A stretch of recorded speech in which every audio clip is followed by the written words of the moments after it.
Hello and welcome to Pickleball Therapy, the podcast dedicated to your pickleball improvement. Hope you're having a great week. We are at the end of 2021. This will be our last episode for 2021. We hope that you've enjoyed this year. Hopefully, we've enjoyed giving you or bringing to you these podcasts, and hopefully you've enjoyed them as well, and they've been helpful to you in your pickleball improvement, but also in your pickleball game, your relationship with the game.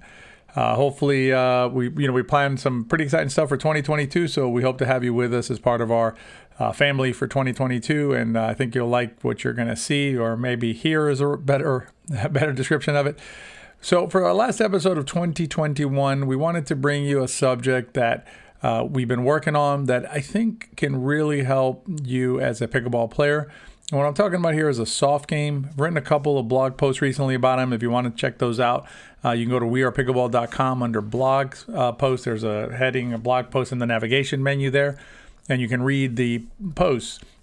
And some of the feedback we got on the first from the first soft game blog post that we wrote, and actually the podcast. So our last podcast was about soft game as well.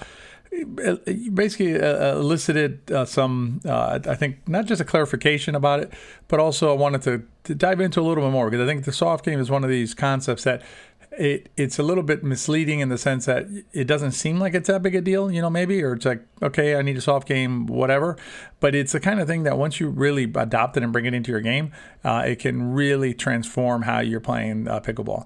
And then in the riff, we're going to talk about, I'm going to share with you some personal experience I've had recently with injuries, not just to share the injuries, although that's fine too, but also to talk about injuries and injury prevention as we get older. Our bodies aren't as spry as they once were, so we're going to talk about it during the riff and give you hopefully some suggestions on how to go into 2022 with a mindset of minimizing the chances for injury out there on the pickleball court and off the pickleball court. So stay tuned for the podcast. If you want to have the most fun you've ever had on the pickleball court while at the same time learning the skills and strategies that you need to play your best pickleball, check out our We Are Pickleball camps. You can find out more at wearepickleball.com/camps. I'll link to it below in the show notes. When you're ready to treat yourself to the best and most immersive pickleball camp available anywhere, join us at a We Are Pickleball camp. You'll find our 2022 schedule in the link below. This much fun should be illegal.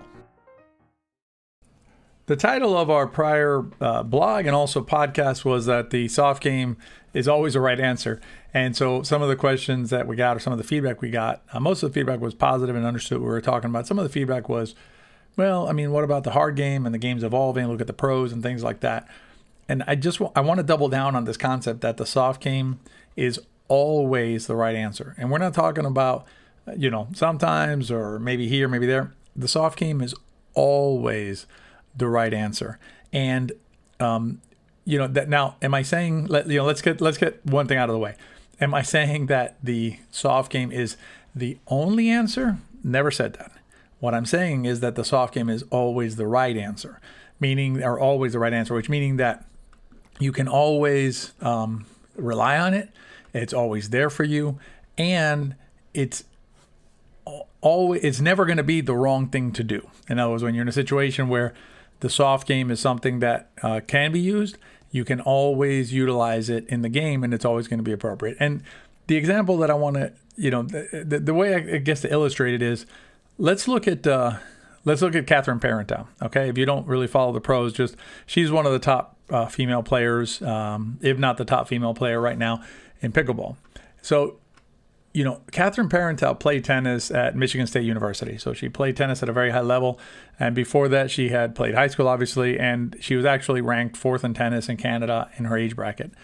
And so when she came into pickleball, Catherine came to the game with a skill set, and her skill set allowed her to hit very competent and very successful hard shots. So she could, I'm confident, I've seen her play singles, so I know she can. She can hit great forehands, great backhands, has great athleticism, all these types of things. So she can certainly do that when she plays pickleball.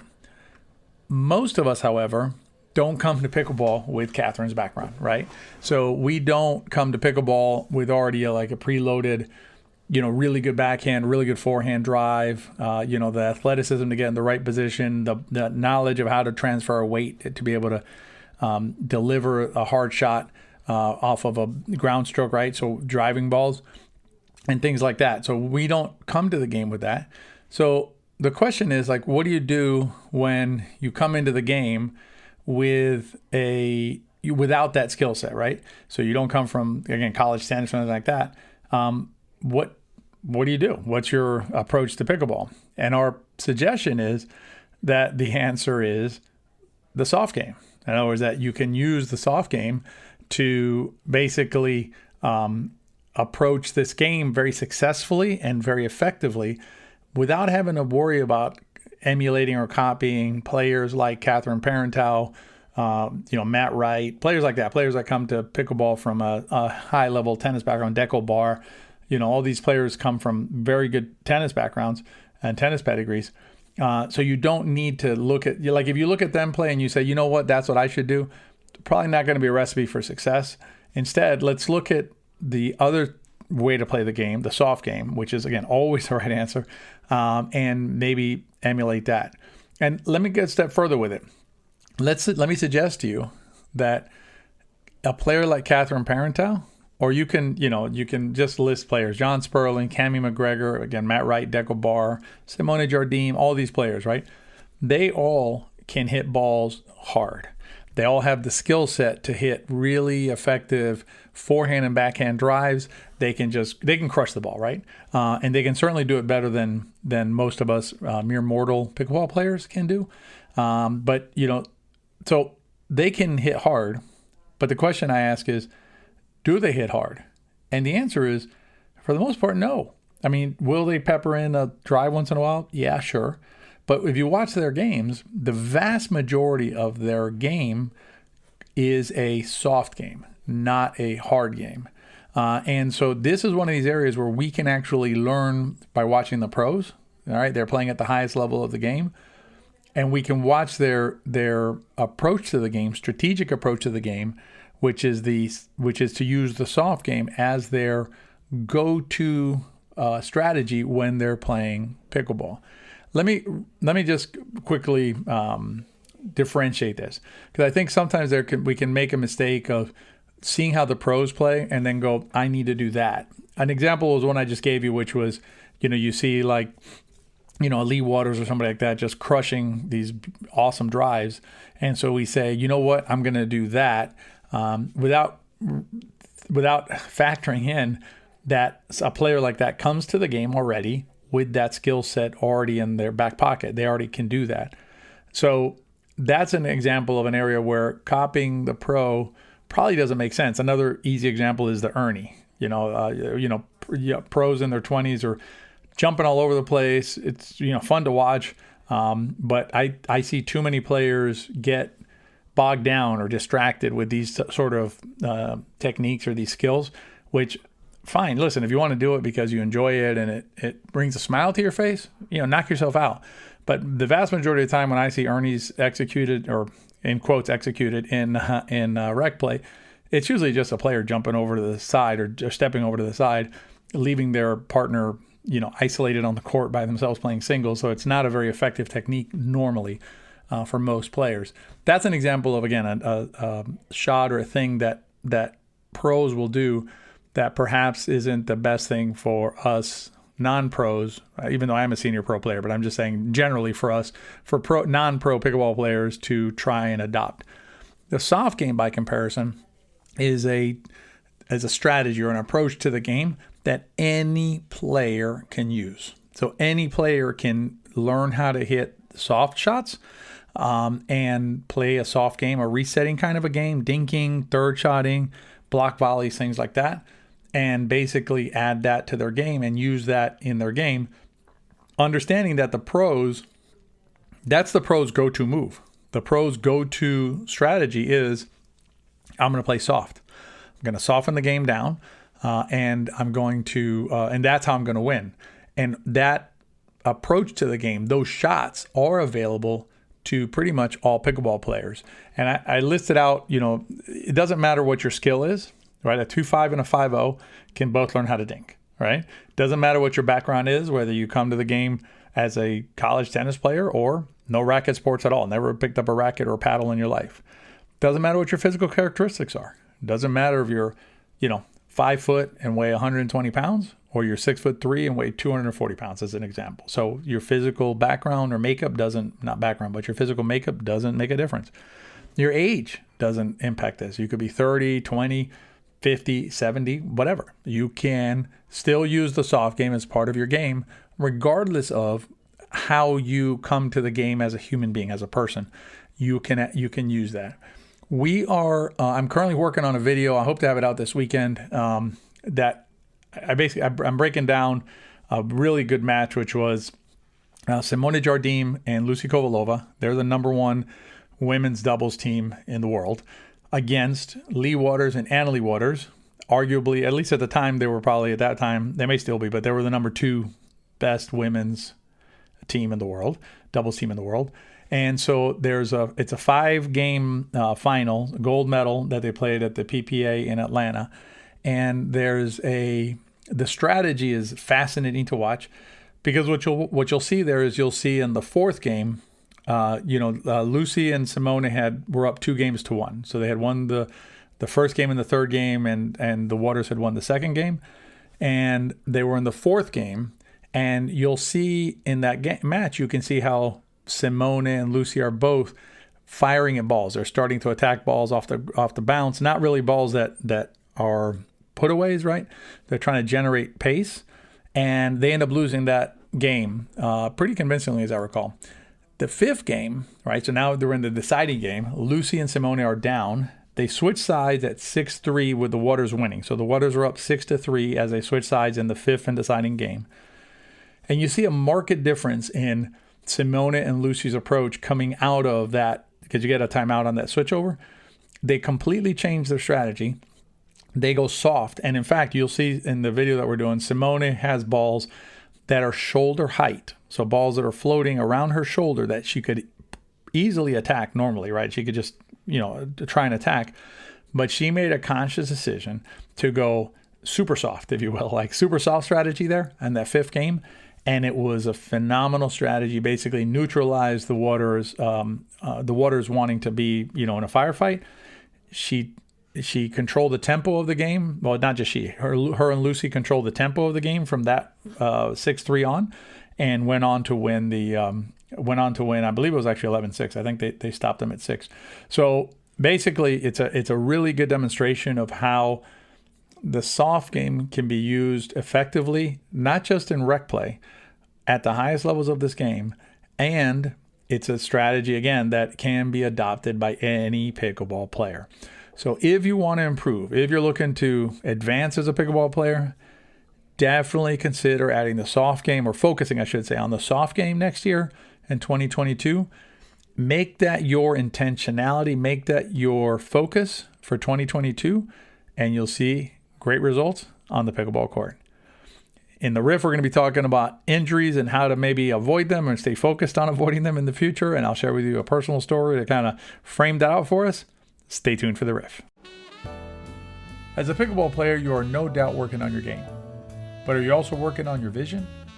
Doesn't it make sense that better vision will lead to better pickleball? Not to mention better night driving. CJ and I rely on the experts at Visual Edge to help us track those balls so we don't ever miss a shot. If you're ready to take your vision and perhaps your game to the next level, join us inside Visual Edge. I'll link to it below. We'll see you inside. All right, let's talk about injuries. So again, we're ending the year, right? Going to start the new year. Personally, I've been taking reasonable care of myself. I would say not fantastic, but reasonable. But what I haven't been doing enough of is injury prevention stuff. I know that I have a bad back. So I have a bad lower back. And if it gets tight, like right now I'm sitting in a chair doing this podcast and I can feel my back, getting a little tight. I just stood up for a second to say something to Jill out there. And I felt it was a little bit tight, right? So that's a thing that I have to deal with, right?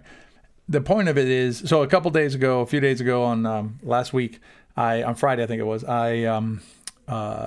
I got up out of my chair real quick. I was on a call, got out of my chair, hurried down to do something with Jill in her car and help her out with something. I think it was bike rec we're putting on there.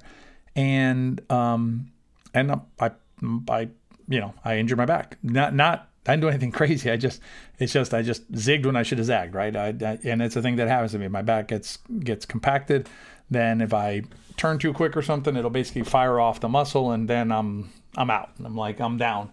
So the point of it is, right, how do I, other than being more intentional in my movement, right, and just being a little smarter about how I get around, what can I do, right, to minimize the risk of my being injured on the court or off the court, like happened here? My injury is off the court, but it's kept me off the court, right? We were going to play the day after, and we went out and hit a little bit, but I just couldn't move.